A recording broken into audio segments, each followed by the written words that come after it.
देखिए अब अपन कुछ पॉइंट इसमें लिख लेते हैं और एक पॉइंट और परास के साथ। अगर मैं यो कह दूं कि एच मैक्सिमम की स्थिति क्या है, तो देखो भैया एच मैक्सिमम क्वेश्चन बन जाते हैं कि एच मैक्सिमम की स्थिति का मतलब क्या है कि थीटा कितना होना चाहिए 90 डिग्री। तो देखो एच मैक्सिमम की स्थिति में अर्थात theta is equal to 90 degree पर, अब आप खुद ही अनुमान लगा सकते हो, अगर मैं ऊर्ध्वाधर वस्तु को ऊपर की ओर फेंक रहा हूं तो ये वस्तु ऊर्ध्वाधर ऊपर की ओर जाकर के वापस इसी पथ पर वापस आ गई, यानी परास क्या हुई उसकी 0।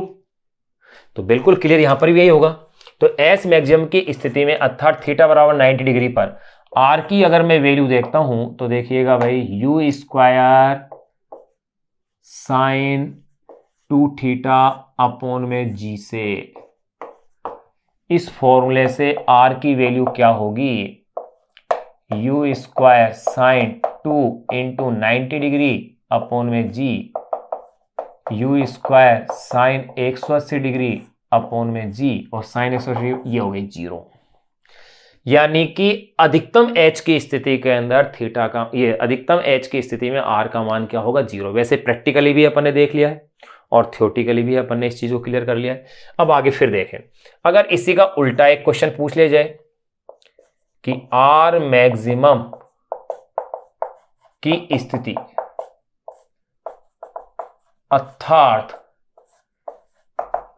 Theta is equal to 45 degree पर, इस पर अगर मैं एच देखूं तो देखो भाई एच इज इक्वल टू क्या था, you square sine square theta upon में 2g से, यानी कि एच मैक्सिमम पर तो आर क्या होगा और आर मैक्सिमम पर एच क्या होगा। यानी कि 45 डिग्री कोण पर अगर अपन फेंक रहे हैं, यानी कि जहां पर आर मैक्सिमम हो रहा है परास, उसके ऊपर अधिकतम कितनी हाइट को वो कवर करते हुए ऐसे गिरेगा, तो वो देखिएगा आर मैक्सिमम की स्थिति अर्थात थीटा बराबर 45 डिग्री पर H is equal to you square sine square theta upon में 2g से। देखो एच की वैल्यू तब क्या बनेगी, क्या एच मैक्सिमम होगा, देखते हैं अभी, या नहीं होगा। तो देखो साइन स्क्वायर थीटा की वैल्यू 45 डिग्री अपॉन में 2g, चूंकि sine 45 degree is equal to 1 upon में √2, इसलिए, लेकिन यहां क्या है, इसके ऊपर स्क्वायर है, तो देखो यू स्क्वायर अपॉन में 2g इंटू 1/2 हो जाएगा क्योंकि इसका स्क्वायर करेंगे। यानी कि ऐसी स्थिति के अंदर एस इज इक्वल टू होगा यू स्क्वायर अपॉन में 2g इंटू 1/2, ये आ रहा है मेरे पास स्टेप, देखो, यानी इसी को मैं ऐसे और लिख सकता हूं, देखो कैसे, गौर कीजिएगा।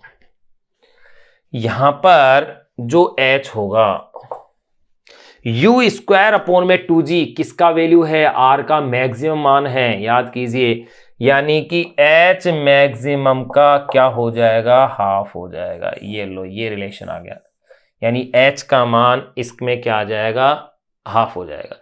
एक रिलेशन और लिखा सकते हैं अपन, देखो अगर ये कह दिया जाए, देखो यहां अपन ने 2 रिलेशन तो देख लिए हैं, आर के 2 कॉन्सेप्ट देख लिए हैं। एच मैक्सिमम की स्थिति पर तो आर कितना हो जाएगा और आर मैक्सिमम की स्थिति पर एच कितना हो जाएगा। अब अपन देखेंगे कि एच मैक्सिमम और आर मैक्सिमम में क्या रिलेशन होगा। तो देखिए,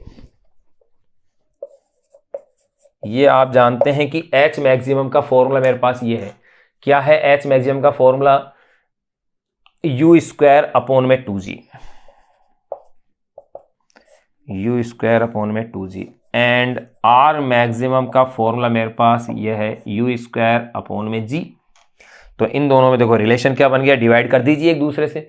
अगर अपन एक दूसरे से डिवाइड कर देते हैं तो मेरे पास ये बन जाएगा भैया H maximum is equal to, देखो इस 2 को भूल जाओ, ये पूरा क्या बन गया, आर मैक्सिमम अपॉन में 2, ये लो,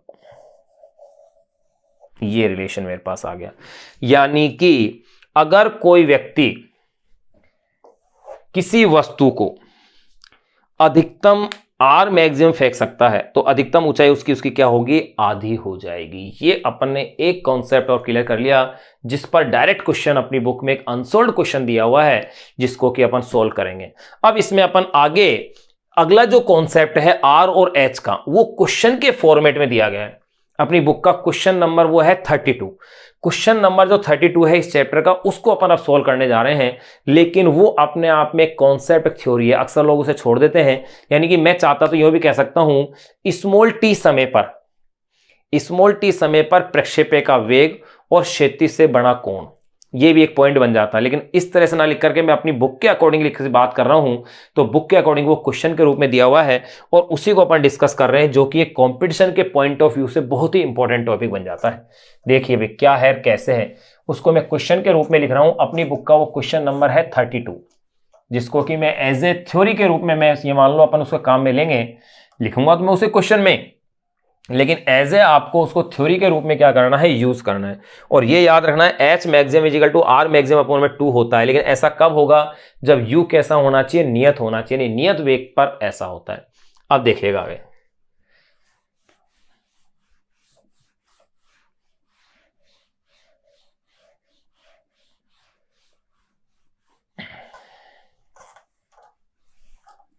देखो भाई वही एनसीईआरटी की विशेषता कि एक ही क्वेश्चन के कई पार्ट होते हैं, तो इस क्वेश्चन के भी कई पार्ट हैं, यानी 2 पार्ट हैं एक तरह से। दोनों ही पार्टों को अपन सोल्व करेंगे इसके के।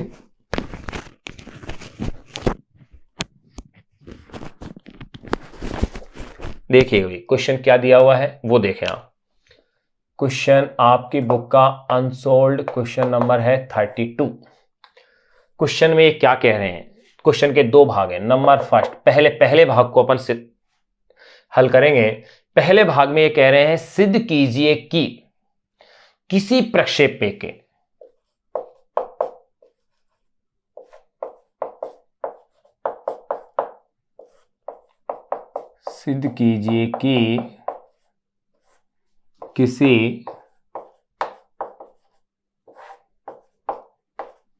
किसी प्रक्षेप्य के, सिद्ध कीजिए कि किसी प्रक्षेप्य के एक्स अक्ष, किसी प्रक्षेप्य के एक्स अक्ष तथा किसी प्रक्षेप्य के एक्स अक्ष तथा उसके वेगों के बीच के कोण को, तथा उसके वेगों के बीच के कोण को सिद्ध कीजिए कि किसी प्रक्षेप्य के एक्स अक्ष तथा उसके वेगों के बीच के कोण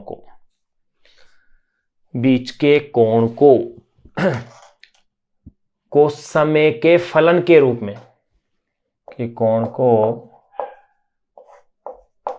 समय के फलन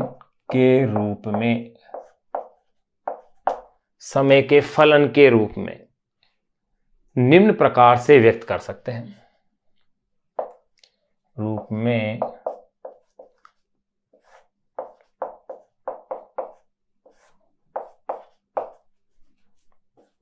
निम्न प्रकार से व्यक्त कर सकते हैं। देखो किस तरह से अपन इसे व्यक्त कर सकते हैं, ये आपको दिया हुआ है। ध्यान रखना, बुक के अंदर इस एंगल को इन्होंने थीटा से लिखा है, क्योंकि इन्होंने बुक के अंदर इसको थीटा से इसलिए लिखा है क्योंकि प्रक्षेप्य कोण को उन्होंने थीटा नोट से लिखा है। मैंने प्रक्षेप्य कोण को थीटा से लिया है, तो इस एंगल को जो कि टी समय बाद, देखो क्वेश्चन में ये कह रहे हैं कि अपन ने किसी प्रक्षेप्य को फेंका, एंगल मैंने थीटा लिया था। अगर ये कह रहे हैं कि टी समय बाद उसका एंगल अल्फा हो गया, तो उस अल्फा की वैल्यू पूछ रहे हैं। ये एक तरह से हुआ, तो इसलिए मैंने एंगल को मैंने अल्फा से लिख दिया, मैंने सिंबल अपनी ओर से ले दिए, यानी अल्फा इज इक्वल टू, ध्यान रखने मैंने वहां पर जो एंगल था वो मैंने थीटा से ले दिया है, ये थीटा क्या सॉरी अल्फा से ले दिया है, और वहां पर वेग को मैंने यू से लिया था, तो मैं भी यहां यू से लिखूंगा। निम्न रूप में निम्न प्रकार व्यक्त कर सकते हैं, alpha is equal to tan inverse U Y minus G T upon में यू एक्स। ये लो,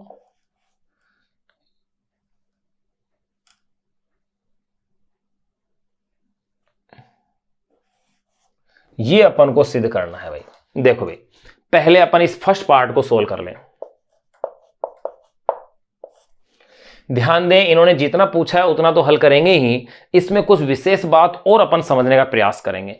कोण के साथ साथ अपन t समय बाद वेग भी निकाल सकते हैं, ताकि न्यूमेरिकल को हल करने में अपन को क्या रहे, आसानी रहे। देखो कैसे, ये इस तरह का क्वेश्चन है, ये x अक्ष है, y है, मूल बिंदु है।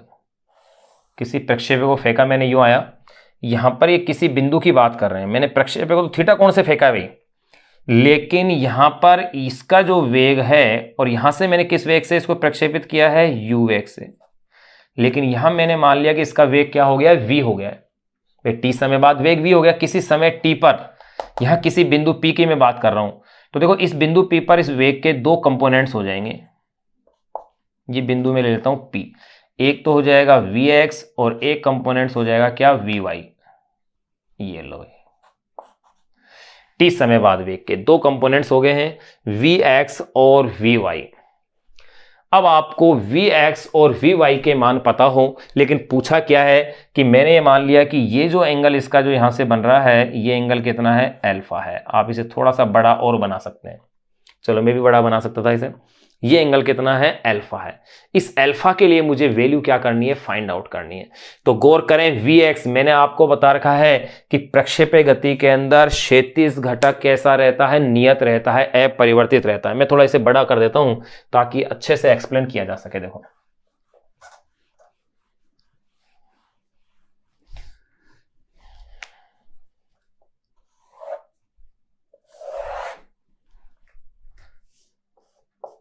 x y मूल बिंदु, ये मैंने किसी प्रक्षेपक को इस तरह से प्रक्षेपित किया है, u वेलोसिटी से, एंगल क्या था इसका, थीटा लिया था। यहां मैंने किसी एक बिंदु p को ले लिया है, इस बिंदु p पर इसका जो वेग है वो हो गया है v वेक्टर। भाई पहले वेग u वेक्टर था, लेकिन धीरे धीरे वेग में चेंज आ रहा है, और वेग क्या हो गया है, v वेक्टर हो गया। अब इस v वेक्टर के भी दो कंपोनेंट्स मुझे करने पड़ेंगे, एक तो हो जाएगा क्षैतिज घटक vx, एक हो जाएगा ऊर्ध्वाधर घटक vy। अब मुझे, और यहां ये जो एंगल है, ये एंगल कितना लिया है भाई, अल्फा लिया है। ये एंगल थीटा था भाई, क्षैतिज साथ एंगल कितना है, ये अल्फा है। अब देखो भाई, मुझे तो अब vx की अगर मैं बात करूं तो आपको पता है क्षैतिज घटक नियत रहता है, तो vx तो ux के बराबर हो जाएगा। अब मैं बात करूंगा किसकी, vy की, तो भैया v is equal to u plus A T. गति की पहली समीकरण काम में ले सकता हूं, t समय बाद वेग क्या होगा भाई, after small t time velocity अगर अपन देखें, यानी t समय बाद वेग क्या होगा, तो v इज इक्वल टू क्या होता है, u प्लस ए टी होता है। गति की प्रथम समीकरण है, तो u की जगह तो क्या आ जाएगा, ऊर्ध्वाधर घटक है vy, तो vy इज इक्वल टू क्या लिख दिया जाएगा, uy, और वस्तु नीचे से ऊपर की ओर जा रही है तो माइनस जी, और कितने समय पर, t समय पर आ गया। ये लो, यानी कि यहां मेरे पास ये दोनों वैल्यूज आ गई हैं। अगर ऐसा है तो देखिए भाई, ये लो, ये क्षैतिज ऊर्ध्वाधर, ये ट्राइंगल हो गया मेरे पास, और इस ट्राइंगल में मैं अगर tan अल्फा की वैल्यू देखता हूं तो देखो tan alpha is equal to, कितना सिंपल सोल्व हो गया है, कितना अच्छा कॉन्सेप्ट का मेरे पास ये क्वेश्चन है। एक अपने आप में एक फॉर्मूला, नया फॉर्मूला मेरे पास जनरेट हो रहा है यहाँ। tan अल्फा लंबटे आधार यानी कि ऊर्ध्वाधर घटक vy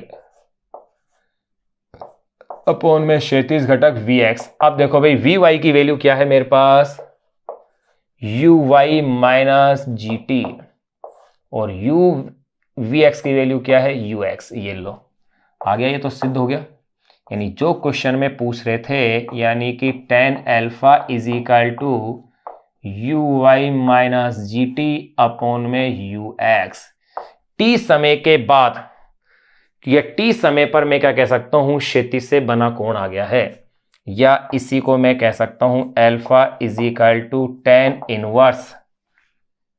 चलो जैसा इन्होंने ब्रैकेट लिया है अपन भी उसी टाइप का ब्रैकेट ले लें।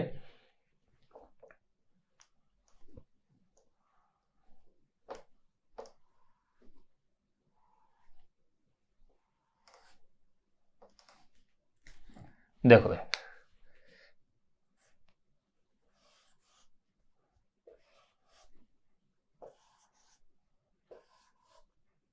ये लो, तो alpha is equal to tan inverse uy minus gt upon में ux। ये लीजिए, यहां मैं लिख सकता हूं इति सिद्धम। यही तो अपन को इस क्वेश्चन में क्या करना था, सिद्ध करना था। क्वेश्चन तो अपना यही सोल्व हो गया, ये इतना सा क्वेश्चन सोल्व मैंने कर दिया है, क्वेश्चन नंबर 32 का फर्स्ट पार्ट। लेकिन महत्वपूर्ण चीज जो अपने पास इस क्वेश्चन से निकल के अपने पास जो आई है वो क्या है, वो ध्यान देने की है। यहां जो अल्फा आया है वो एक्चुअल में समय स्मॉल टी पर क्षैतिज से बना कोण है। ये तो प्रारंभिक समय टी इक्वल टू 0 पर था कोण थीटा, तो टी समय बाद एंगल कितना है, अल्फा है। तो देखो मैं यहां लिख सकता हूं यहां अल्फा समय स्मॉल टी पर, समय स्मॉल टी पर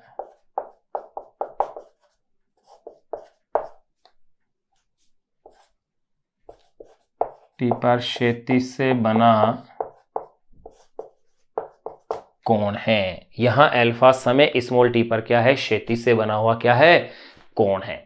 अब देखिएगा भाई यहां मेरे पास आ गया बुक में ध्यान। अब देखो इसी को मैं आगे और बढ़ा सकता हूं, कैसे लिख सकता हूं, देखो मैं इससे आगे का यहां लिख रहा हूं भाई स्टेप। चूंकि यू वाई का मतलब तो क्या होगा मेरे पास, यू साइन थीटा। इसी को मैं आगे बढ़ा रहा हूं, यानी बुक के अंदर यहीं तक दिया हुआ है, लेकिन मैं थोड़ा सा एक पॉइंट और इसका एक्स्ट्रा कर सकता हूं ऐड। देखो चूंकि यू वाई बराबर U sine theta and U X is equal to क्या था, यू कोस थीटा था। ये अपन पढ़ ही चुके हैं डेरिवेशन में। तो इसलिए अल्फा इज इक्वल टू क्या फॉर्मूला बन गया है, tan inverse. Alpha is equal to tan inverse U sine theta minus G T upon में यू कोस थीटा। ये लो है,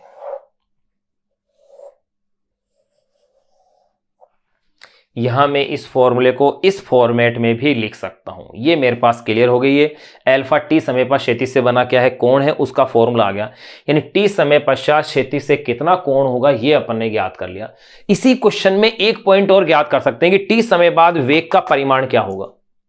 तो अपन निकाल सकते हैं Vx और Vy है, तो अपन सदिश के जो नियम है उनकी सहायता से अपन इसे हल कर सकते हैं। चलो कर लेते हैं, छोटा सा पॉइंट है वो भी। तो यहां तक तो आपने कर लिया है, मैं इसे देखो क्लीन करता हूं। इसी में मैं आगे बढ़ रहा हूं। यहां इस स्टेप के बाद चलो मैं इसे यहीं लिख लेता हूं, फिर एक साथ ही अपन साफ कर लेंगे। देखो यहीं इससे आगे कर देता हूं स्मॉल टी, यानी समय स्मॉल टी पर वेग कह दूं, या इसे कह सकता हूं ताक्षणिक वेग। तो देखो समय स्मॉल टी पर वेग या ताक्षणिक वेग, अगर ये भी इसी क्वेश्चन में अगर पूछा गया होता तो अपन शायद उस वैल्यू को भी निकाल देते हैं, आराम से निकाल देते हैं। क्योंकि देखो उस वेग का परिमाण क्या लिया जाएगा, root of V X square plus V Y का स्क्वायर। ये लो वैल्यू रख दो भैया। अब आपको करना क्या है, वी एक्स का स्क्वायर मतलब वी एक्स बराबर तो क्या है, यू एक्स है। तो ये लो ये यू एक्स का स्क्वायर कर दूंगा मैं, यही तो हुआ। तो सीधा मैं क्या कर लूंगा, इसमें मैं यू एक्स से मैंने फेंका है तो यू का परिमाण हो गया, ये लो यू का स्क्वायर प्लस वी वाई की वैल्यू क्या है, U Y minus G T. तो इसे U Y minus G T के रूप में इसे मैं लिख दूंगा। तो कुल मिला के इक्वेशन मेरे पास जो बन जाएगी, v का परिमाण is equal to V X square plus V Y square is equal to, ये फॉर्मूला हो जाएगा यू स्क्वायर प्लस, पूरा अगर मैं हल करता हूं तो g square t square minus two you square plus g square t square minus two u g t sine theta. बिल्कुल मैंने भाई ये लो डायरेक्ट इस फॉर्मूले को लिख दिया है।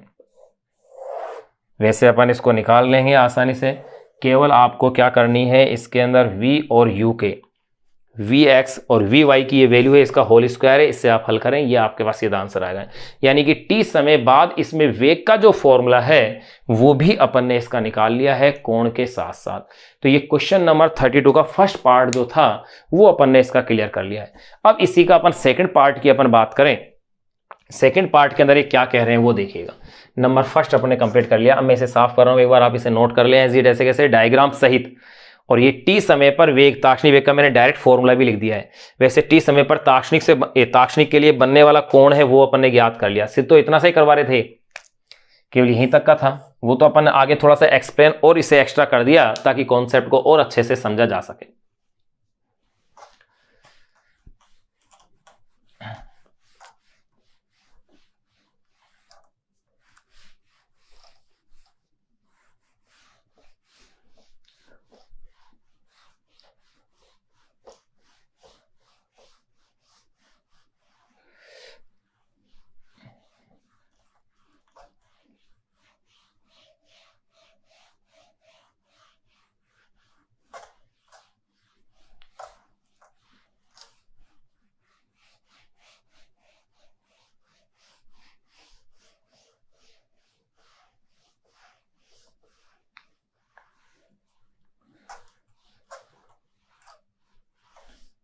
देखिए भाई, नंबर सेकंड पार्ट इसी क्वेश्चन का, जिसको इन्होंने बी के नाम से लिखा है, सेकंड पार्ट का जो इस क्वेश्चन का, उसमें क्या पूछ रहे हैं वो देखिएगा।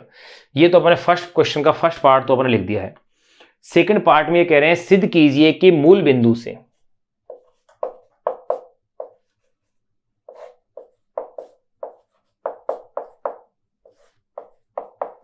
सिद्ध कीजिए कि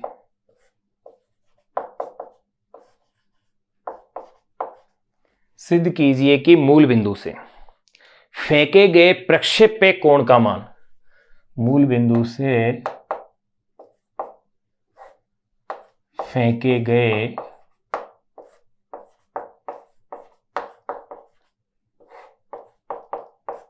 प्रक्षेप्य का, सिद्ध कीजिए कि मूल बिंदु से फेंके गए प्रक्षेप्य का या प्रक्षेप्य कोण का, फेंके गए प्रक्षेप्य कोण का मान,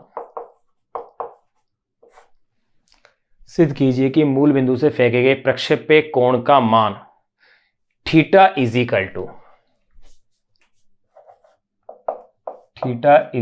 to tan inverse 4h upon में r। यहां पर कैपिटल एस तो उसकी ऊंचाई है और r उसकी क्या है, परास है, होगा। ये अपन को सिद्ध करना है। तो गौर कीजिए इस क्वेश्चन के अंदर, देखो इस क्वेश्चन के अंदर भी बहुत ही अच्छा ये कॉन्सेप्ट का क्वेश्चन है, यानी एक थ्योरी बन रही है इसके अंदर। ये आपका एक डायरेक्ट एक फॉर्मूला बन गया है, क्वेश्चन नहीं है। यानी कि ये अपने पास रिलेशन हो गया, एच और आर के रूप में रिलेशन आ गया है, जिस पर कि नीट जो मेडिकल की एग्जाम होती है उसमें भी क्वेश्चन आया हुआ है। क्वेश्चन क्या पूछा गया है कि कितने डिग्री कोण पर वस्तु को फेंका जाए या प्रक्षेपित किया जाए कि उसकी परास और अधिकतम ऊंचाई दोनों बराबर हो। तो वहां डायरेक्ट ये क्वेश्चन सोल्व हो जाएगा। एच और आर को बराबर करेंगे तो theta is equal to tan inverse 4 आ गया, और tan इनवर्स 4 ये वैल्यू बनती है 76 डिग्री के लिए, यानी कि 76 डिग्री कोण पर अगर अपन उसे प्रक्षेपित करते हैं वस्तु को, तो वस्तु की परास और अधिकतम ऊंचाई दोनों का मान क्या होगा, बराबर होगा। इसलिए ये इंपॉर्टेंट टॉपिक तो है ही। अब देखिए अपन टॉपिक इसलिए कह रहे हैं क्योंकि अपने आप में कॉन्सेप्ट है तो टॉपिक बन गया, लेकिन बुक में इसे क्वेश्चन के रूप में देखा है। अक्सर इसको पॉइंट को मिस कर दिया जाता है, क्यों? क्योंकि चैप्टर का एंड का क्वेश्चन है, तो अक्सर इस चक्कर में मिस हो जाता है। एक अच्छा टॉपिक होने की वजह से इंपॉर्टेंट है अपने लिए। अब देखिएगा इसे कैसे अपन प्रूफ करें, यानी कि मैं देखूं इसके अंदर मुझे क्या निकालना है, एज ए रिलेशन निकालना है। तो अगर मुझे आर और एच अगर पता हो तो इनमें थीटा के साथ रिलेशन आ जाएगा। कैसे? देखो मुझे पता है, चूंकि R इज इक्वल टू ये होता है formula u square sine 2 theta upon में g, या मैं इसे कह सकता हूं, ध्यान रखना इन क्वेश्चन के अंदर एक कंडीशन दी गई है, वेग समान है, क्योंकि क्या कहा है, सिद्ध कीजिए कि मूल बिंदु से फेंके गए प्रक्षेप्य कोण का मान इतना होगा। और लेकिन यहां इसके साथ एक लाइन और जुड़ जाती है कि वेग क्या है, एक समान वेग है। तो अब देखिए भाई, R is equal to u, यानी उस एक प्रक्षेप्य की बात हो रही है, यू स्क्वायर साइन 2 थीटा का फॉर्मूला अपन जानते हैं 2 साइन थीटा कोस थीटा। भाई 2 साइन थीटा कोस थीटा जो होता है इसे ही तो अपन क्या कहते हैं, साइन 2 थीटा कहते हैं, अपॉन में जी, एंड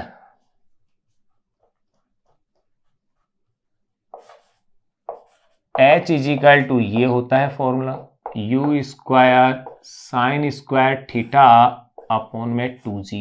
ध्यान रखना यहां तो साइन 2 थीटा है, ये स्क्वायर नहीं है भैया। देखो इसको मैं वापस से लिख के बताऊं आपको, ये है साइन 2 थीटा, जबकि यहां पर क्या है, साइन के ऊपर स्क्वायर है।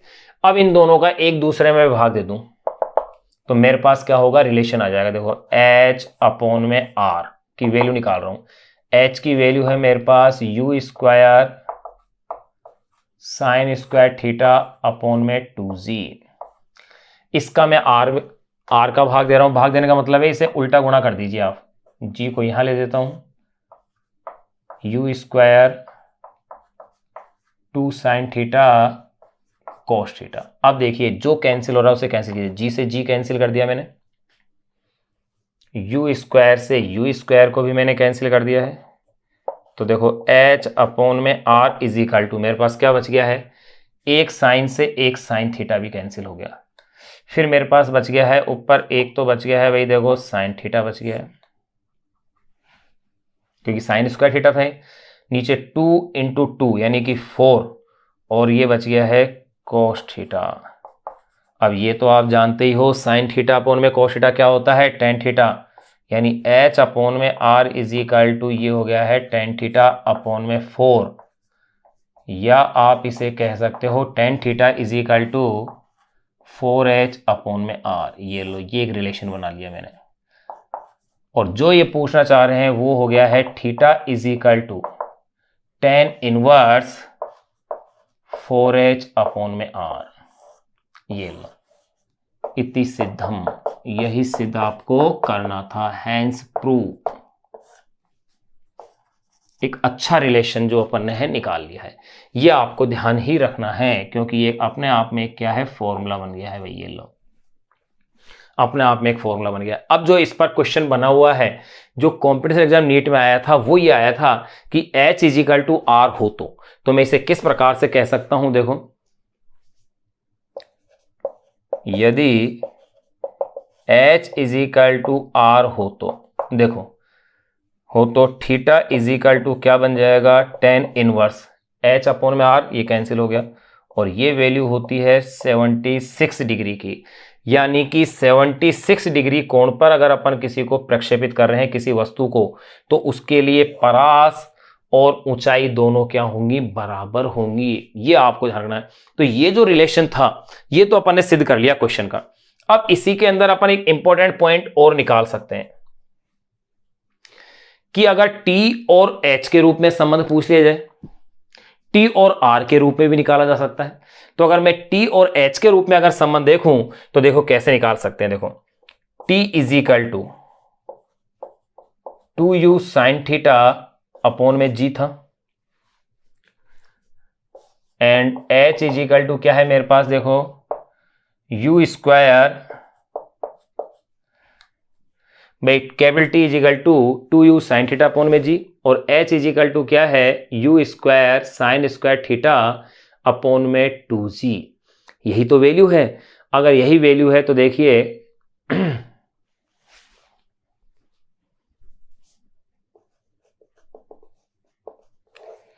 अब अपन इसमें देखो प्रूफ करते हैं, h में और t में संबंध देख रहे हैं। अब मुझे h इज इक्वल टू है u square sine square theta upon में g, ये मेरे पास दिया हुआ है। अब मैं क्या चाहता हूं कि यहां पर तो भैया देखो u का स्क्वायर हो रहा है, यहां u का स्क्वायर नहीं है, यानी कि मैं इसका स्क्वायर करके इसमें भाग दे दूं तो मेरे पास t में और h में भी क्या आ जाएगा, रिलेशन आ जाएगा। यानी कि मैं इसे कह सकता हूं t square is equal to 4u का square sine square theta upon में g square, and h is equal to क्या है, u square sine square theta upon में 2g है भाई। ये 2 को लिखना भूल रहे थे अपन, ये है। तो देखो, इसलिए एक दूसरे को डिवाइड कर दीजिए अब।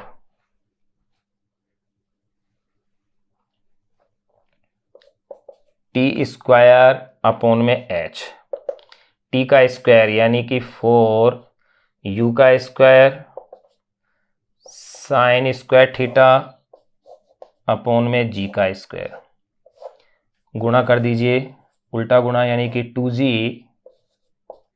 u का स्क्वायर साइन स्क्वायर थीटा। तो अब देखो मेरे पास इक्वेशन क्या बच गई, t स्क्वायर अपॉन में h। अब गौर कीजिएगा, साइन स्क्वायर थीटा से sign square theta cancel, u square से u स्क्वायर कैंसिल, g से एक g कैंसिल, तो ये रह गया टी स्क्वायर अपॉन में h इज इक्वल टू 4 दूनी 8, और नीचे क्या रह गया है मेरे पास, g। ये लो, तो इसे मैं कह सकता हूं 8h is equal to g t का स्क्वायर। ये लो, ये एक रिलेशन और आ गया है। ये किस में है, h में और t के बीच में रिलेशन है। यहाँ ये भी आ गया है। इसी तरीके से देखो, मैंने जैसे h और r में निकाल लिया, इसी तरह से मैं r और t के बीच में भी रिलेशन निकाल सकता हूं। किसके बीच में, h और t आ गया, किस किस के बीच में निकाल सकता हूं मैं, r और t के बीच में भी रिलेशन निकाल सकता हूं। आप भी उसे निकाल के देख सकते हैं। देखो, निकाल के देखें अपन उसे, तो देखिए वो रिलेशन क्या आएगा वो भी अपन देख सकते हैं। तो यहां क्वेश्चन तो अपना देखो यहीं सोल्व हो गया। लेकिन उसके कॉन्सेप्ट को आगे बढ़ाने के लिए मैंने ये पॉइंट और एक्स्ट्रा आपके लिए दे दिया है, ताकि आपके लिए और भी बेहतर अलग से एक नया कॉन्सेप्ट और मिल जाए, ताकि आप कोई कंपटीशन दें तो उसमें आप ही इसके पॉइंटों को अपन इजीली क्या कर सकें, क्लियर कर सकें। यहाँ ये आपके पास एक बहुत ही बेहतरीन चीज़ मैंने आपको बता दी है। तो देखो ये H और T के बीच में भी संबंध आ गया, इस क्वेश्चन के साथ साथ ही सोल्व कर लिया है अपन ने। यहाँ तो इस रिलेशन क्या आया है, H में और R में, ये आ गया है H में और किस में, T के बीच में रिलेशन आ गया। अब मैं रिलेशन ले सकता हूं H और T के साथ साथ T और R के बीच में भी ले सकता हूं। तो देखो T और R के बीच में अपन रिलेशन निकाल लें, ताकि सारे रिलेशन अपने पूरे हो जाएंगे इसमें। इसी क्वेश्चन नंबर 32 का ही पार्ट के रूप में अपन देख रहे हैं इसे। यानी इसने पूछी एक बात है, अपन ने इसको 3 बातें बता दी हैं, ये मान लो एक्स्ट्रा एक तरह से, ताकि दिमाग पूरी तरह से खुल जाए और सारी चीजें अपने लिए क्लियर हो जाएं। क्वेश्चन को किसी भी रूप में पूछा जाए, इसके और इसके बीच में क्या रिलेशन होगा, इसके और इसके बीच में क्या रिलेशन होगा, वो अपन रिलेशन निकाल सकें। तो देखो भाई, अगला अपन एक कॉन्सेप्ट और निकाल सकते हैं। क्या ले सकते हैं, मैं उसे एरो के साथ ले देता हूं। मैं क्या जानता हूं भाई, T इज इक्वल टू तो क्या होता है 2u साइन थीटा अपॉन में G and R is equal to, अब मैं T में और R में रिलेशन देखूंगा। ये तो रिलेशन किस में आया, H में और T के बीच में आया है, और इससे पहले वाला रिलेशन किस में था, H में और R में था। भाई अपने पास 3 राशियां हैं, H, R और T। H और R में रिलेशन आ गया, H में और T में आ गया। अब क्या बच रहा है, T में और R में रिलेशन निकालना बाकी है। तो R और T के बीच में रिलेशन निकालना है। तो देखो R इज इक्वल टू अपन जानते हैं u square sine 2 theta upon में G होता है। अगर ऐसा है तो देखो इसे आप आगे थोड़ा सा यूं और लिख सकते हो, कैसे, R is equal to u square 2 sine theta cos theta upon में G, बिल्कुल लिखा जा सकता है। अगर इसको अपन ने ऐसा लिख दिया है तो देखो T को भी मेरे को ऐसा ही लिखना पड़ेगा। यानी यहां पर मैं क्या देख रहा हूं, u का स्क्वायर, तो T का भी स्क्वायर करना पड़ेगा। T square is equal to 4u का square sine square theta upon में G का स्क्वायर। तो देखो इसलिए अब इनमें रिलेशन देखना है मुझे। तो देखो भैया T स्क्वायर अपॉन में R निकाल रहा हूं मैं। तो T स्क्वायर अपॉन में R देखो 4u, ध्यान रहे T का स्क्वायर क्यों करना पड़ा मुझे, क्योंकि यहां पर u का स्क्वायर आ रहा है और समान वेग के लिए ले रहे हैं, ताकि वेग u से u कट जाए। 4u का square sine square theta upon में G स्क्वायर, उल्टा गुणा कर दीजिए, G अपॉन में u square 2 sine theta cos theta. भाई भाग का मतलब क्या है, उल्टा गुणा करना ही तो होता है। अब देखिए इसे मैं सोल्व कर रहा हूं। तो T स्क्वायर अपॉन में R is equal to u square से u square cancel, sine square theta sine theta से कैंसिल हो गया, स्क्वायर कैंसिल कर दिया अपन ने इसका, ये लो पूरा साइन ही कैंसिल कर दिया था मैंने, तो ये लो। फिर बच गया मेरे पास G से ये G कैंसिल एक। तो देखो T स्क्वायर अपॉन में R इज इक्वल टू क्या रहेगा, हाँ भाई 2 से इस 4 को भी तो कैंसिल कर लो 2 टाइम। तो मेरे पास एक तो बच गया देखो 2, फिर बच गया है साइन स्क्वायर थीटा की जगह मेरे पास रह गया है ये साइन थीटा, यानी कि 2 साइन थीटा अपॉन में क्या बच गया भाई G, और एक साथ में रह गया है कॉस थीटा। तो देखो भाई T स्क्वायर अपॉन में R is equal to 2 tan theta upon में G। ऐसा भी कहा जा सकता है कि साइन अपॉन में कोस क्या होता है 10। तो ये लो भाई रिलेशन क्या बन गया, T स्क्वायर, या यूं कह सकते हैं अपन tan theta is equal to, देखो एक रिलेशन और आ गया, tan theta is equal to GT square upon में 2R। ये लो भाई एक ये महत्वपूर्ण रिलेशन और अपन ने जनरेट कर दिया है कि tan theta is equal to GT square upon में 2r, बिल्कुल GT² अपॉन में 2r tan θ। तो तीनों रिलेशन अपने पास आ गए हैं, किस किस में, H में और T में, फिर मेरे पास किस में, T में और R में, और एक अपन ने इससे पहले जो क्वेश्चन में दे रखा था वो अपन ने सिद्ध किया ही था, वो किस किस में था, H में और R में। यहां अपन ने महत्वपूर्ण रिलेशन अपन ये निकाल लिए हैं जो कि बेसिक कॉन्सेप्ट के हैं। ध्यान रहे पूरक कोण का अगर क्वेश्चन होता था अपन उसमें भी H में भी रिलेशन निकाल लेते हैं कि अलग अलग ऊंचाई पर क्या फर्क पड़ रहा है पूरक कोणों के लिए, आवर्त कालों में क्या रिलेशन आ रहा है, लेकिन वो अपनी बुक का हिस्सा भी है नहीं, इसलिए नहीं तो अपन उसे भी सोल्व करते हैं। अब देखिए यहां अपन ने जो तिर्यक प्रक्षेप्य था उसके लगभग सभी कॉन्सेप्ट अपन ने पढ़ लिए हैं जो अपनी बुक के हैं। अब इसके अपन क्वेश्चन सोल्व करें उससे पहले एक क्षैतिज प्रक्षेप्य को और अपन को थोड़ा सा जानना पड़ेगा, क्योंकि जो क्षैतिज प्रक्षेप्य है उस पर आधारित क्वेश्चंस अपनी बुक में दिए हुए हैं, अनसोल्व्ड क्वेश्चन भी है और सोल्व्ड क्वेश्चन भी है। उनको पूरा करने के बाद ही फिर अपन इसके क्वेश्चनों को सोल्व करेंगे, फिर लास्ट टॉपिक बचेगा अपने पास वृत्ति गति, फिर ये चैप्टर अपना एंड हो जाएगा।